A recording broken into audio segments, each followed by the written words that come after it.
وسلم کی عزت، اس پر کوئی انگلی نہ اٹھائے، کبھی گستاخی نہ ہو، ناموس رسالت ہمارا مشن ہے۔ مینیفیسٹو 20 دن پہلے بن چکا ہے، اس میں پہلی جو میری مانگ ہے کہ میں اگر سطح میں آیا، پاور میں آیا، تو میں مقدس ہے کسی کے بھی، سب کے لیے قانون بنا دو۔ جو مقدس حضرات اور زیادہ میں نے دیکھا ہے جیلوں کے اندر بھی بہت ساری خرابیاں ہیں، اس سلسلے میں بھی آپ ہی ہے وہ بہتر چنیں گے انشاءاللہ۔ بس آپ کی دعائیں تو انشاءاللہ کی دیں۔ السلام جی عاصم بھائی، کیسے تشریف لانا ہوا؟ دیکھیے میں کئی دنوں سے سوچ رہا تھا کہ آپ سے ملاقات کروں، جب آپ کے کیسز ہوئے تو ہم لوگ بہت فکر مند تھے، اور آپ آئے تو مجھے ملاقات کرنے کا بہت دل تھا، اور ابھی الیکشن بھی ہے۔ جی جی، تو میں تو خاص طور سے ابھی تو آیا کہ آپ مجھے دعا کیجیے کہ میں اس الیکشن میں چوتھی بار لڑ رہا ہوں الیکشن، اچھا اچھا، اور اس الیکشن میں مجھے کامیابی ملی، کیونکہ میرے یہاں 1,90,000 مسلم ووٹ ہے اور 5 لوگ لڑنے والے ہیں، اور 1,50,000 ووٹ ہے اور نام اس کو ایک لڑنے والا ہے۔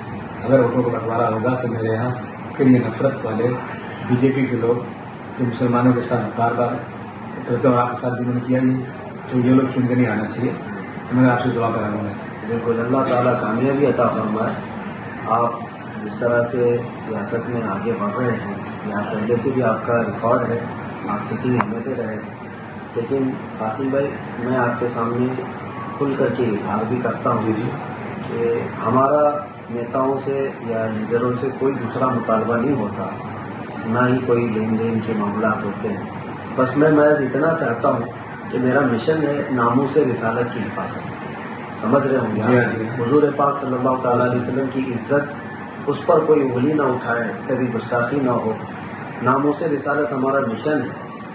اللہ تعالیٰ کرے کہ کامیاب ہو، اور اس کے بعد اگر آپ جیت کر کے آگے بڑھتے ہیں تو بس ہم کو یہ آشواسن دے دیجیے کہ اس سلسلے میں آپ کیا کریں گے ناموس رسالت کی حفاظت کے لیے، اس مشن کے لیے آپ کیا تعاون کریں گے؟ دیکھیے ہمارے یہاں سے کم 100 بار سرکار سے سڑک پہ یہ ڈیمانڈ کر چکا ہوں کہ حضور صلی اللہ علیہ وسلم، میں ہمیشہ کہتا ہوں دنیا میں جتنے لوگ ہیں احترام کے قابل، میں سب کو مانتا ہوں مگر مصطفیٰ کے بعد بس حضور صلی اللہ علیہ وسلم کے خلاف اگر کسی نے غلط الفاظ سے نوازا تو اس کو یہ جو آپ کا 153A ہے یا کچھ یہ بالکل بیکار ہے۔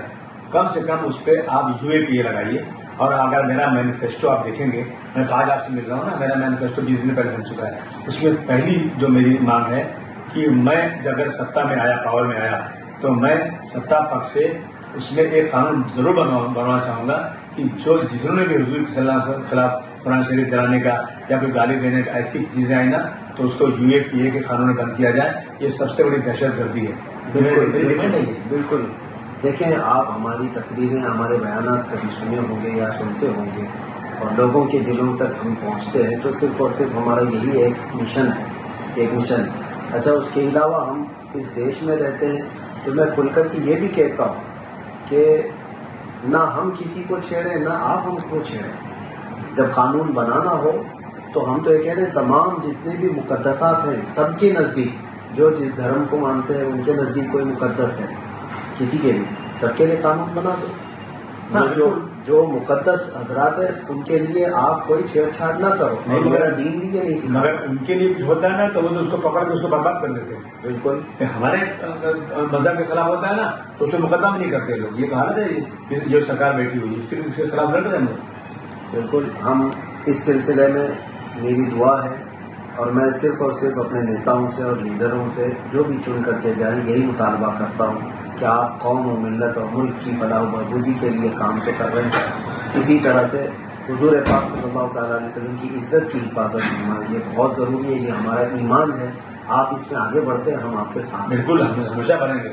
اگر میں مسلمان ہوں تو میرا پہلا فرض ہوتا ہے یہ کہ میں اپنی جان بھی قربان کر دوں اگر ایسا وقت ہے۔ بالکل بالکل، یہی چیز ایمان کی علامت ہے۔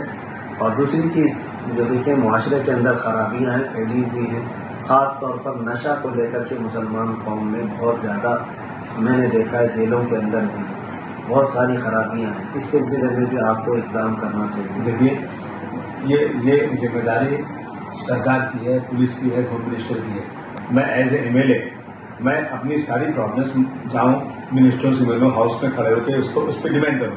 میرے پاس جب سے میں چن کے آیا ہوں میں نے ہمیشہ نشے کے خلاف باتیں کیا ہے، اور گورنمنٹ نے سارے نشے کے جو ڈپارٹمنٹ آفیسر ہیں کمشنر نے میرے سے 10 بار میٹنگ بھی کیا ہے، دیکھو ہم نے اتنے لوگ پکڑا، ایسا کیا. میں نے کہا پکڑا لیکن بہت باقی ہے. میں نے یہاں تک کہا ہاؤس میں کہ اگر آپ نہیں کر سکتے تو مجھے پاور دے دیں 1 مہینے کا، اور میں جو چاہوں کروں. میں نہیں بند کیا تو میں اپنے باپ کی اولاد نہیں. یہاں تک میں نے تقریر کیا، تقریر آپ کو بھیج سکتا ہوں. اور اس کا میری ڈیمانڈ پہ ہوم منسٹر نے کھڑے ہو کر جواب دیا کہ ہم پولیس اسٹیشن میں ایک ایسا سیل، الگ اسپیشل سیل ڈپارٹمنٹ بنائیں گے جو صرف نشے کے لیے کام کرے گا. کر رہا ہوں میں اسے. اور نشہ تو بڑھتے ہی جا رہا ہے. ماں باپ کی ذمہ داری، سوسائٹی کی ذمہ داری دیکھیے. اور گورنمنٹ جو ہے نا مسلمانوں کے لیے کام نہیں کرتی، تو چاہتی ہے برباد ہو جائے. یہ ہمیں خود اس کے لیے کچھ کرنا پڑے گا. بالکل بالکل آپ آگے بڑھیے کہ الیکشن کا ماحول ہے، اس سلسلے میں تو آپ تمامی محنت کر رہے ہیں، لیکن دیگر جو بھی چیزیں اس طرح سے حضور پاک صلی اللہ تعالیٰ علیہ وسلم کی گستاخی کے سلسلے میں کبھی کبھار ایسا بھی ہوتا ہے کہ غیر بھی کرتے ہیں، کبھی اپنوں میں بھی ہوتے ہیں. کیا آپ کبھی کسی طرح کی اس طرح کی گستاخی کو برداشت کرتے ہیں، یا کبھی ایسے لوگوں کا سمرتھن کرتے ہیں جن کے اوپر گستاخی کا دھبا لگا ہو؟ نعوذ باللہ، نعوذ باللہ. اللہ مجھ کو جہنم نصیب کرے اگر میں جان بوجھ کر کسی ایسے آدمی کو سپورٹ کروں جو حضور صلی اللہ علیہ وسلم کی کے خلاف بات کرے، گستاخی کرے. وہ مسلمان ہی نہیں ہو سکتا ہے. بالکل بس اتنا کافی ہے. اللہ تبارک و تعالیٰ آپ کے حق میں بہتر فرمائے، اور گونڈی کے مسلمان بھی آپ کو اچھی طرح جانتے ہیں، پہچانتے ہیں، اور وہ اپنا قائد ضرور چنیں گے. مجھے امید ہے وہ بہتر چنیں گے انشاءاللہ. بس آپ کی دعائیں تو انشاءاللہ کی دیں. السلام علیکم.